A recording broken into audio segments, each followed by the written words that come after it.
Alright, so now we'll discuss about conditional statements now that you've learned about logical operators, relational operators, how to handle variables, the different data types.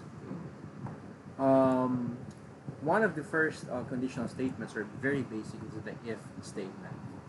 Right? A while ago, we've been just displaying the expressions if it's within this range, or if one it is greater than this. We did not discuss what will happen if the statement is true or if the statement is false. So let's start with just determining if the number is positive or negative number. Let's say if it's just a positive number. Okay, so we use the operator if, or the keyword if, and then the variable we want to check if it's positive, then we have to check if it's greater than 0. Okay, and then after the expression we use a colon, and then we can type the command or the statement that will execute the required consequence if it's positive or not. So let's say the number is positive. Alright, so since it's a positive, 1 is a positive, so definitely it will display that. If it's 0, then it will not do anything, right? Because we did not tell the computer an instruction to perform if it's not negative. Okay, so if you want, we can also display the number itself. Okay, if we do that, we can do this, separate them with a comma.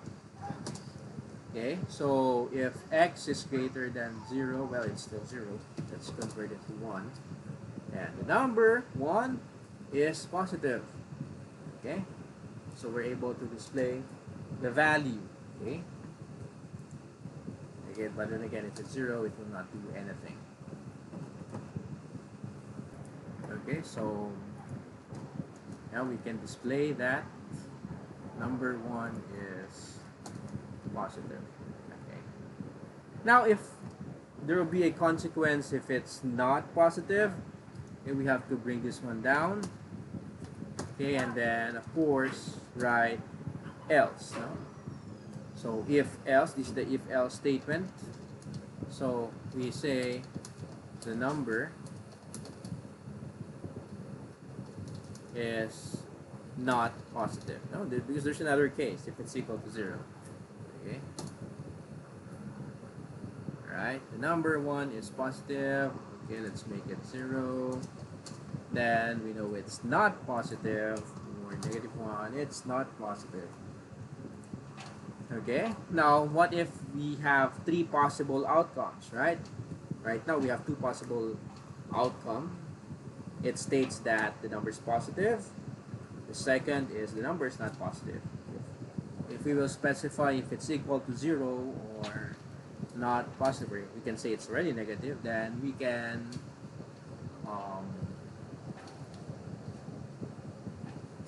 specify it as using an elif. No? Okay, so elif, we have to write the expression if it's less than 0, then the number is negative, and then else, then the number is a 0. Okay, this time we have 3 possible outcomes. Alright, we know it's negative. Well, if it's equal to 0, and then the number is 0. Okay, we can do that. Now what if it's a character?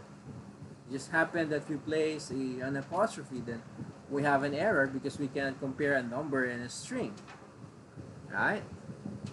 Well, if you know it's just a little typo from the user input, well, you can use an int function to convert that to a integer, or maybe to a floating number using the float function.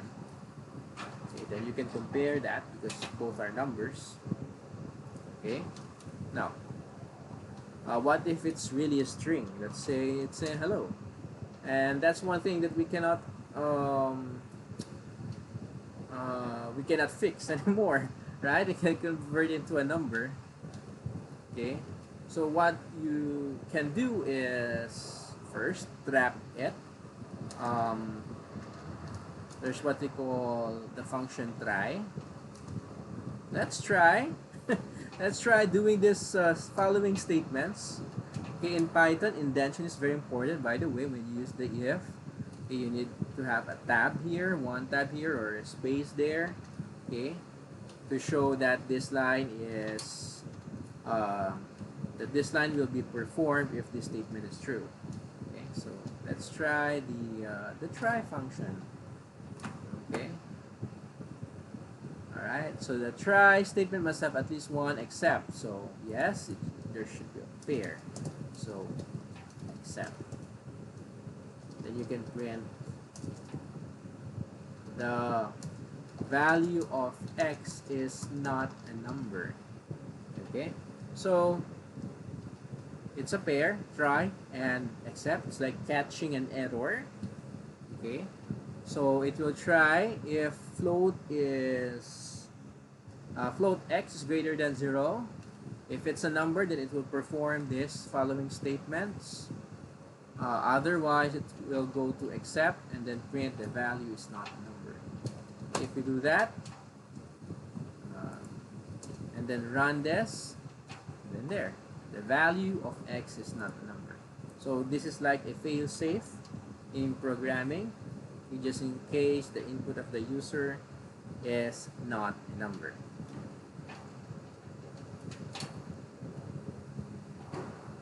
So I hope you learn about this very basic conditional statements. You may want to try writing code which will tell the user if it's an even or odd number. You can say if it's divisible by 3 or 4. These are basic exercises that you can perform.